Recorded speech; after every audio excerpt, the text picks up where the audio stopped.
Kadambari silks లో కళ్యాణ గమనీయం cell మార్చి 6 నుండి 19 వరకు ప్రతి 15,000 బ్రైడల్ సారీస్ కొనుగోలుపై ఒక గోల్డ్ కాయిన్. థియేటర్లని ఉస్తాద్ భగత్ సింగ్ మానియా తాకింది. ప్రపంచవ్యాప్తంగా ఈరోజు పవన్ కళ్యాణ్ నటించిన ఉస్తాద్ భగత్ సింగ్ రిలీజ్ అయింది. ఈ సినిమా పైన టాక్ ఏంటి, ఎక్స్పెక్టేషన్స్ ఎలా ఉన్నాయి, ఏ స్థాయిలో దాన్ని రీచ్ అవ్వగలిగారు, ఈ అంశాలను విశ్లేషించే ప్రయత్నం చేద్దాం. మనతో పాటు సీనియర్ జర్నలిస్ట్, ఫిల్మ్ క్రిటిక్ ప్రభు గారు ఉన్నారు. ప్రభు గారు నమస్తే. నమస్తే. ఉస్తాద్ భగత్ సింగ్ లాంగ్ వెయిటెడ్ అనలేము, ఎందుకంటే వరుస పెట్టి పవన్ కళ్యాణ్ గారు గిఫ్ట్లు ఇస్తున్నట్టుగా ఇస్తున్నారు. ఏవైతే కంప్లీట్ అవ్వాలో సినిమాలన్నీ ఈ ప్రాజెక్ట్తో ఆల్మోస్ట్ అన్ని కంప్లీట్ అయిపోయింది. కొత్తగా ఏమన్నా ఆఫర్ చేస్తే తప్పితే వేరే ఏం లేవు. సో ఎక్స్పెక్టేషన్స్ చాలా భారీగా జరిగినాయి. కాంబినేషన్ మీద డిస్కషన్ జరిగింది. ప్రీ రిలీజ్ కానీ ముందుగా వచ్చినటువంటి టీజర్, సాంగ్స్ ఇవన్నీ కూడా ఒక వైబ్ క్రియేట్ చేసింది. ఎలా ఉంది మూవీ? బాగుంది. ఓవరాల్గా సినిమా it's good. It is an energetic film. ముఖ్యంగా పవన్ కళ్యాణ్ వన్ మ్యాన్ షోగా చెప్పుకోవాలి. ఎందుకంటే తను చాలా గ్లామరస్గా ఉన్నాడు, చాలా ఎనర్జెటిక్గా కనిపించాడు. గతంలో సినిమాల కంటే కూడా ఈ సినిమాలో చాలా అందంగా కనిపించాడు.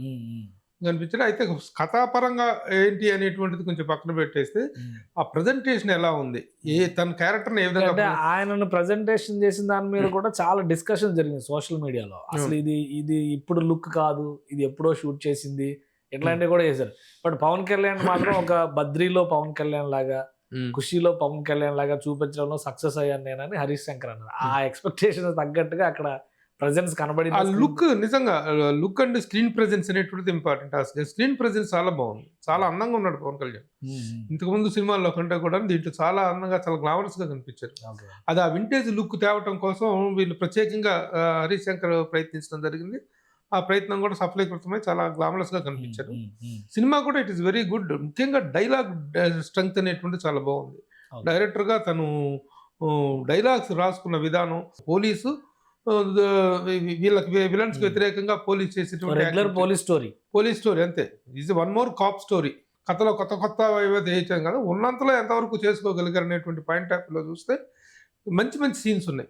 ఎంటర్టైన్మెంట్ పాయింట్ ఆఫ్ వ్యూలో ఒక ఫ్యాన్స్ కానీ, ఒక చూసేటువంటి ఒక పవన్ కళ్యాణ్ దగ్గర నుంచి ఇలాంటి ఒక కమర్షియల్ కాంబినేషన్ నుంచి ఏవైతే ఎక్స్పెక్ట్ చేస్తా అంశాలని బాగున్నాయి. గబ్బర్ సింగ్ తర్వాత వీళ్ళ కాంబినేషన్ మీద కూడా చాలా ఎక్స్పెక్టేషన్స్ ఉన్నాయి. అంటే హరీష్ శంకర్ స్టైల్, ఆ type of comedy, Pawan Kalyan timing, ఇవన్నీ మ్యాచ్ అయినాయి ఇందులో. గబ్బర్ సింగ్ అనేటువంటిది ఒక ఫినామినల్ హిట్. అది ఒక game changing hit Gabbar Singh అనేటువంటిది. ఎందుకంటే అప్పటిదాకా పవన్ కళ్యాణ్ గారి సినిమాలన్నీ కొంచెం డిసప్పాయింట్ చేసినట్టు నేపథ్యంలో గబ్బర్ సింగ్ వచ్చిన తర్వాత ఒక ఫేజ్ అంటూ స్టార్ట్ అయింది మళ్ళీ తన కెరీర్లో. కాబట్టి ఆ కాంబినేషన్ మీద ఎక్స్పెక్టెన్స్ హెవీగా ఉంటాయి, అందులో డౌట్ ఏం లేదు. ఆ కాంబినేషన్స్ ఇది ఎంతవరకు రీచ్ అయింది, అది సూపర్ డూపర్ హిట్ అయింది. ఈ సినిమా ఎంతవరకు అంటే హిట్ అనేటువంటి రేంజ్ వరకు చెప్పొచ్చు. ఓకే, కానీ అసలు ఈ సినిమా కంప్లీట్ చేయడమే ఇది ఒక ట్విస్టీ థింగ్ లాగా కనిపిస్తుంది. ఎక్కడికక్కడ పవన్ కళ్యాణ్ గారు రాజకీయాల్లో బిజీ అయిపోయారు, డిప్యూటీ సీఎం పదవిలోకి వచ్చారు. అసలు ఈ షూటింగ్ అవ్వదు, సినిమాలు ఆగిపోతాయి అనుకున్న టైంలో బ్యాక్ టు బ్యాక్ 3 సినిమాలు కంప్లీట్ చేశారు. ఈ సినిమాకి సంబంధించి షూటింగ్ డెవలప్మెంట్స్ పైన పెద్దగా ఎక్కడ రిమార్క్స్ రాలా, అంటే ఆ ఇన్ఫర్మేషన్ కూడా బయటికి రాలా, బట్ కంప్లీట్ అయిపోయింది సినిమా. అసలు ఎట్లా సాధ్యమైంది సినిమా? ఈ విషయంలో మాత్రం డైరెక్టర్ హరీష్ శంకర్ని చాలా అభినందించాలి. ఎందుకంటే ఒక సినిమాకు ఒక కంటిన్యూస్ షెడ్యూల్ ఉన్నప్పుడు కానీ, ఒక కంటిన్యూట్గా ఎప్పుడు వర్క్ స్టార్ట్ అవుతుంది, ఎప్పుడు అవుతుంది అనేటువంటిది లేకుండా ఒక స్వేచ్ఛాపూరితమైనటువంటి వాతావరణంలో ఒక డైరెక్టర్ సినిమా కాన్సన్ట్రేట్ చేసి తీయాలి అంటే ఆ తీయగలిగినప్పుడు ఆ డైరెక్టర్ తాలూకు అవుట్పుట్ చాలా డిఫరెంట్గా ఉంటుంది. కానీ దీనికి సంబంధించి పవన్ కళ్యాణ్ గారి డేట్స్ ఆయన చేతులు లేవు. ఆయన కూడాను డిప్యూటీ సీఎంగా ఎంత బిజీగా ఉన్నారో తెలుసు. అలాంటి రిస్ట్రిక్టెడ్ సిచ్యువేషన్స్లో ఇలాంటి సినిమాని హ్యాండిల్ చేసేటప్పుడు, ఇంత హెవీ సినిమాని హ్యాండిల్ చేసేటప్పుడు డైరెక్టర్ బుర్ర నిండా దాని తాలూకు స్టఫ్ తప్ప కనీసం పిల్లల గురించి కదా, తన గురించి తను కూడా ఆలోచించుకునేటువంటి టైం కానీ ఇది కానీ లేకుండా అదంతా ఆక్యుపైడ్ అయ్యి ఉంటుంది. అలాంటి సిచ్యువేషన్స్లో ఒక సినిమా, ఇంత పెద్ద సినిమాని హ్యాండిల్ చేసినందుకు Harish Shankar is always energetic director. చాలా ఎనర్జెటిక్గా ఉంటాడు. సినిమాలు కొన్ని సక్సెస్ అవ్వచ్చు, కొన్ని ఫెయిల్ అవ్వచ్చు. But as far as his energy levels are concerned, he is one dynamic director. ఆ పాయింట్ ఆఫ్ వ్యూలో తీసుకున్నట్లయితే ఈ వీటన్నిటిని ఓవర్కమ్ చేసుకుంటూ he's given a good output. అంతవరకు వీ హ్యావ్ టు అప్రిషియేట్. అసలు టైమింగ్స్, షెడ్యూల్స్, సెట్టింగ్స్ కూడా పవన్ కళ్యాణ్ గారికి దగ్గరగా వేయారు. ఇక్కడ ప్రొడ్యూసర్ కూడా ఆల్రెడీ మనం హరిహర వీరమల్లు టైంలో కూడా డిస్కస్ చేసాం. అది చాలా, అది ఇంకా హిస్టారికల్ ఫిల్మ్ లాగా తీశారు కాబట్టి అది చాలా ఇబ్బంది అయింది. దానికి ఇంకా ఇబ్బంది. దీని పరిస్థితి ఏంటి, సెట్టింగ్స్ కానీ producers point of view? Producers Mythri movie makers వాళ్ళు క్యాపబుల్ పీపుల్. ముఖ్యంగా ఒక కాంబినేషన్ నమ్మి కనుక దిగిన తర్వాత కాంబినేషన్ కావాల్సిన మొత్తం సౌకర్యాలు వాళ్ళు ప్రొవైడ్ చేయడంలో ప్రొడ్యూసర్స్ ఏమాత్రం వెనుకాడేటువంటి వాళ్ళు కాదు.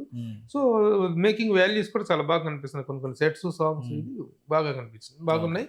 వెరీ వెల్ మేడ్ ఫిల్మ్ లాగా కనిపిస్తుంది. Okay okay. ఈ మిగతా ఆర్టిస్టులు ముఖ్యంగా హీరోయిన్స్ గురించి చెప్పండి. ఫస్ట్ ఇద్దరు హీరోయిన్స్ స్టేజ్ పైన ప్రీ రిలీజ్ ఈవెంట్ లో కూడా వాళ్ళ తెగ ట్రోల్ చేశారు. ఏంటి ఎలా ఉంది అసలు వాళ్ళ క్యారెక్టర్స్ కానీ? శ్రీలీల క్యారెక్టర్ మాత్రం సెకండ్ హాఫ్ లో ఫ్లాష్ బ్యాక్ ఎపిసోడ్ లో ఆమెకి మంచి ప్రాధాన్యత ఉంది. చివరికి ఒక ఏం జరిగింది అనేది ఒక ప్రామినెంట్ క్యారెక్టర్, అది చెప్పకూడదు ఏం జరిగింది. ట్విస్ట్, అది ట్విస్ట్ అయితే అలా ఉంటుంది, అలా ఉండాలి సినిమాలో. ఆమె కొంచెం ప్రామినెంట్ క్యారెక్టర్. మిగతా క్యారెక్టర్స్ పరిస్థితి ఏంటి? పార్థిబన్ ని ట్రోల్ చేశారు, అశుతోష్ రాణా, వీళ్ళ మిగతా కాంబినేషన్ ఎలా? ట్రోలింగ్ అనేటువంటిది ఈ రోజుల్లో కామన్ అయిపోయింది. కానీ యాక్చువల్ గా సో మెనీ ఆర్టిస్టులు, గౌతమి గారు ఉన్నారు. గౌతమి ఆఫ్ కోర్స్ ఆవిడ త్రూ అవుతుంది అనుకోండి, గౌతమి గారు. అలాగే పార్థిబన్ మెయిన్ విలన్ బాగా చేశారు. మిగతా క్యారెక్టర్స్ అంతా బాగా చేశారు. రావు రమేష్, తర్వాత అశుతోష్ రాణా, వీళ్ళందరూ బాగానే ఓకే. ఏది ఏమైనా ఆల్ ద క్యారెక్టర్స్ ఓవరాల్ గా కాంబినేషన్స్ అయితే సెట్ అయినాయి. ఓవరాల్ గా it is one man show of Pawan Kalyan. ఎవరు ఎన్ని క్యారెక్టర్స్ చేసినా పవన్ కళ్యాణ్ వన్ మ్యాన్ షోగా వచ్చింది అనమాట. ఉస్తాద్ భగత్ సింగ్ అని చెప్పి అన్నారు. ఈ సినిమా పేరు విషయంలో కూడా చాలా చర్చ జరిగింది సోషల్ మీడియాలో. In title justification, Pawan Kalyan గారి ఎమోషన్స్, పొలిటికల్ మ్యానియా, దీనన్నింటినీ దృష్టిలో పెట్టుకొని చేసిందా లేదా కథలో ఇమిడియట్ టైటిల్? అది ఉస్తాద్ భగత్ సింగ్ అని ఏంటంటే అక్కడ ఒక అనాథ. చిన్నప్పుడు చైల్డ్హుడ్ ఎపిసోడ్ ఉంటుంది. చైల్డ్హుడ్ లో ఒక ఏనుగుని వీళ్ళు ఏనుగు దంతాల కోసం విలన్స్ చేస్తుంటే కుర్రోడు వచ్చేసి కాపాడతాడు అనమాట. అతని ఆవేశాన్ని చూసి అక్కడ స్కూల్ మాస్టర్ అబ్బాయిని అడాప్ట్ చేసుకుంటాడు.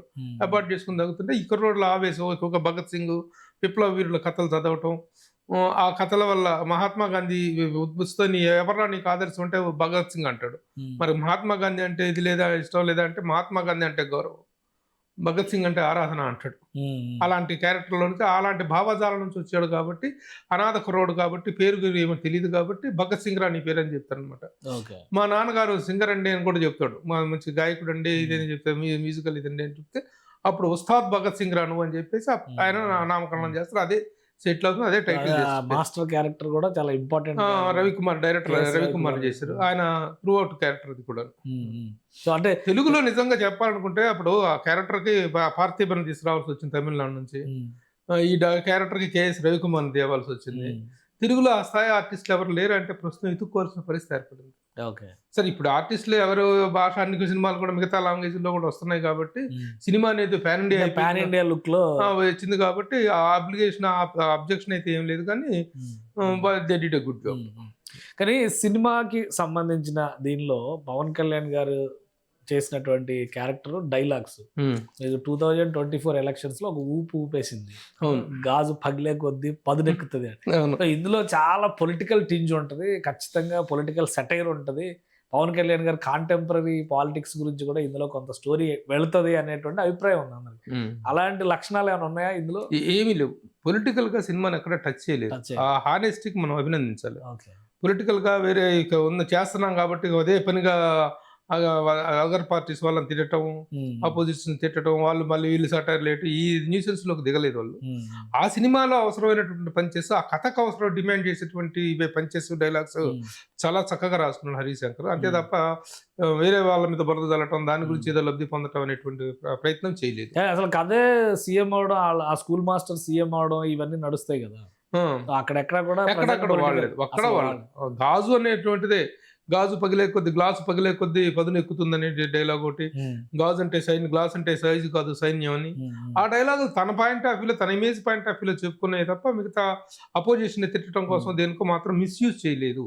తనకున్న ఇమేజ్ ని కానీ, తనకున్న పొజిషన్ కానీ, ఒక ఆపోజిషన్ లో డిప్యూటీ సీఎం గా ఉన్నటువంటి వ్యక్తి, opposition in the sense position లో డిప్యూటీ సీఎం గా ఉన్న వ్యక్తి మీద ఒక సినిమా తీస్తున్నప్పుడు దాన్ని ఎవరైనా ట్రై చేస్తారో అలాంటి ఇలాంటి ప్రయత్నాలు ఏమి చేయకుండా కేవలం కథకు ఎంతవరకు అవసరం అంతవరకు. కొన్ని సన్నివేశాలు సనాతన ధర్మం దిశగా కూడా వెళ్ళినాయి, ఎమోషన్ రైజ్ చేసే ప్రయత్నం చేసి. సనాతన ధర్మం అనేంత పెద్ద పదం కాదు కానీ కొంత ఈ హైందవ ధర్మానికి సంబంధించి, పేట్రియాటిజం కి సంబంధించి, దీనికి సంబంధించినటువంటి సన్నివేశాలు చాలా బాగున్నాయి.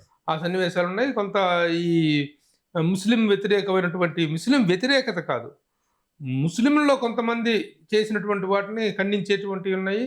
అలాగే ముస్లింల్లో కూడా మంచి ముస్లింలు ఉన్నారని చూపించడం జరిగింది. అదే చక్కగా బ్యాలెన్స్ చేయడం జరిగింది. సో అందరు ఆ సినిమా మసీదు సీన్ ఒకటి ఉంటుంది. ఆ మసీదు సీన్లోకి వెళ్తుంటే సార్ మీరు బొట్టు పెట్టుకున్నారు, బొట్టు తీసేసి వెళ్ళండి సార్ అంటాడు ఆటో వాడు. అంటే నేను వెళ్తుంది పాత బస్తీకి, పాకిస్తాన్కి కాదన్నాడు. ఓకే ఇలాంటి డైలాగులు పంచులు బాగా ఉపయోగపడ్డాయి. ఓకే.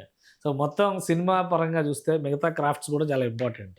మ్యూజిక్ అయితే ఒక ఊపిందని నేను అనుకుంటున్నాను మరి, ఎందుకంటే ఫస్ట్ సాంగ్ నుంచి కూడా ట్రెండ్ అయింది. దేఖలేంగే చాలా అదే సాంగ్ ఉంది సార్, చూసినాంలే చాలా. ఆ సాంగ్ ఒకటి సినిమాని నిలబెట్టింది. ఒక పాత ఖుషీలో సినిమా ఒక పాట దీంట్లో రిపీట్ చేశారు. బ్యాక్గ్రౌండ్ స్కోర్కి వచ్చేటప్పటికి తమను తనకున్నంత వరకు న్యాయం చేయగలిగాడు. సో ఓవరాల్ గా సినిమాకి సంబంధించి రిలీజ్ సమయంలో కూడా కొన్ని ఇబ్బందులు, అక్కడ ఒక యుద్ధం జరుగుతుంది, ఇక్కడేమో యుఎస్ లో రిస్ట్రిక్షన్స్ ఉన్నాయి, ఇవన్నీ ఉన్నాయి. సో రిలీజ్ కి సంబంధించి ఓవరాల్ గా ఎలాంటి ఫీడ్బ్యాక్ వచ్చింది మీకు? ఫస్ట్ టాక్ ఎలా అనిపిస్తుంది? ఫస్ట్ ట్రాక్ ఎప్పుడు బ్రహ్మాండంగా ఉంటుంది, ఓపెనింగ్ చాలా బాగుంటాయి, దానికి డౌట్ ఏముంది. Very good. అయితే అక్కడ ఆంధ్రప్రదేశ్ లో టికెట్ రేట్లు పెంచుకునే అవకాశం కల్పిస్తాం, తెలంగాణలో టికెట్ రేట్లు కూడా పెంచడానికి అవకాశం ఇచ్చినట్టు. ఇక్కడ అది కూడా జరగలేదు తెలంగాణలో.